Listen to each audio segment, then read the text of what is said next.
और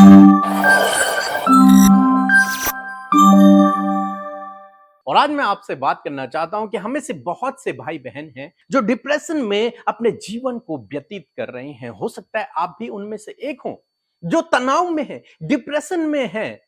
तो आज शाम में मैं आपको उत्साहित करूंगा, और यदि आपने इस प्रकार से किया तो प्रभु आपको इस डिप्रेशन से बाहर निकाल देंगे।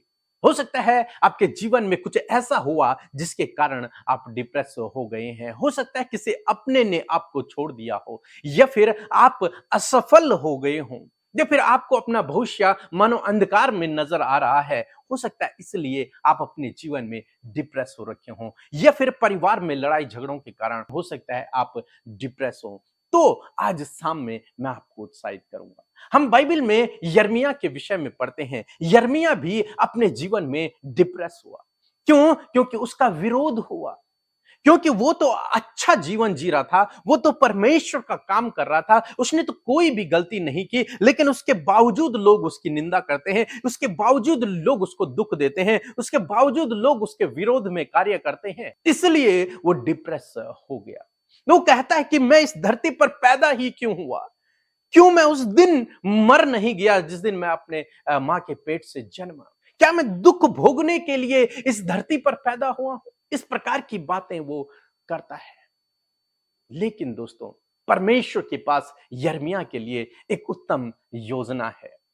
परमेश्वर के पास उसके लिए एक बेहतर प्लान है यिर्मयाह के लिए। और हो सकता है आपके जीवन में भी कोई कारण हो जिसके कारण आप डिप्रेस हो रखे हो, लेकिन आज शाम में मैं आपसे कहूंगा कि परमेश्वर के पास आपके लिए उत्तम योजना है। परमेश्वर के पास आपके लिए बेहतर प्लान है। आपको क्या करना है? आपको परमेश्वर के पास आना है। प्रभु यीशु मसीह कहते हैं, हे बोझ के तले दबे और थके मांदे लोगों, मेरे पास आओ, मैं तुम्हें विश्राम दूंगा। प्रभु यीशु मसीह आपको निमंत्रण देते हैं, कहते हैं कि यदि तू डिप्रेस है, यदि तू परेशान है, यदि तू थक गया है, यदि तेरे ऊपर बोझ है, तो मेरे पास आ। मैं तुझे विश्राम दूंगा, मैं तुझे शांति दूंगा, मैं तुझे आराम दूंगा, मैं तुझे आनंद दूंगा, मैं तुझे सांत्वना दूंगा, मैं तुझे अपने गले से लगा दूंगा, मैं तेरे साथ में रहूंगा। परमेश्वर आपसे वादा करता है। एक वचन हम लोग पढ़ेंगे, भजन संहिता की किताब उसका 42 अध्याय और 11 पद, जहां पर कुछ इस प्रकार से लिखा है, हे मेरे प्राण, तू क्यों गिरा जाता है? तू अंदर ही अंदर क्यों व्याकुल है? परमेश्वर पर भरोसा रख, क्योंकि वह मेरे मुंह की चमक और मेरा परमेश्वर है। मैं फिर उसका धन्यवाद करूंगा।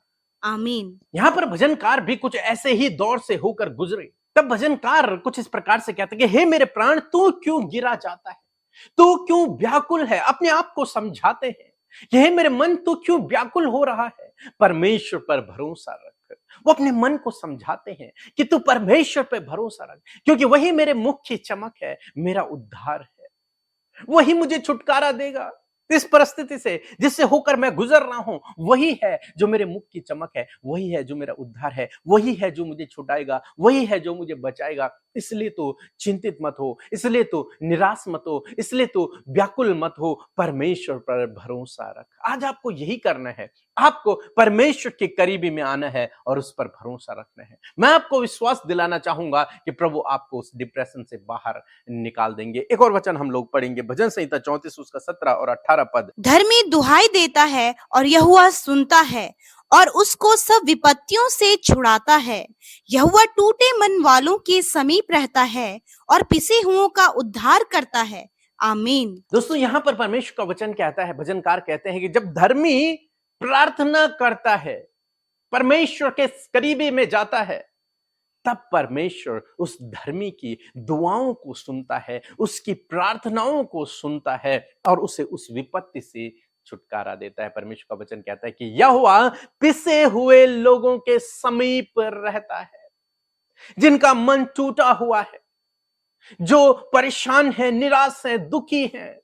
परमेश्वर उनके करीब रहता है ताकि परमेश्वर उन्हें सांत्वना दे, ताकि परमेश्वर उन्हें उस निराशा में उन्हें आशा दे, ताकि परमेश्वर उन्हें उस समस्या से, उस विपत्ति से, उस डिप्रेशन से बाहर निकाले। इसलिए परमेश्वर उनकी करीबी में हो जाता है। तो आज शाम में मैं आपको उत्साहित करूंगा कि आपको परमेश्वर प्रभु यीशु मसीह निमंत्रण देते हैं कि यदि आप डिप्रेशन में हैं, यदि आप तनाव में हैं, यदि आपके जीवन में कोई समस्या है, तो प्रभु के पास आए। प्रभु आपको विश्राम देंगे, प्रभु आपको शांति देंगे। दूसरा काम आपको क्या करना है? अपना भरोसा परमेश्वर पर लगाना है, अपने आप को समझाना है कि तू चिंतित मत हो, निराश मत हो, अपना भरोसा परमेश्वर पर रख, वही तेरे मुख की चमक है। तीसरा काम आपको करना है, आपको प्रार्थना करनी है प्रभु से, और निश्चय प्रभु आपको उस डिप्रेशन से बाहर निकालेगा। बीते दिनों एक बहन ने हमें फोन किया कि वो लगभग 22 साल से डिप्रेशन में थी और उसकी दवाइयां खाया करती थी। जब उन्होंने हमारे साथ में रोज सुबह शाम प्रार्थना करना शुरू किया, तो कुछ ही समय में प्रभु ने उन्हें उस परिस्थिति से बाहर निकाल दिया और डॉक्टर ने उन्हें दवाई खाने से मना कर दिया कि तुम्हें अब दवाइयों की जरूरत नहीं है, तुम बिल्कुल ठीक हो गई हो।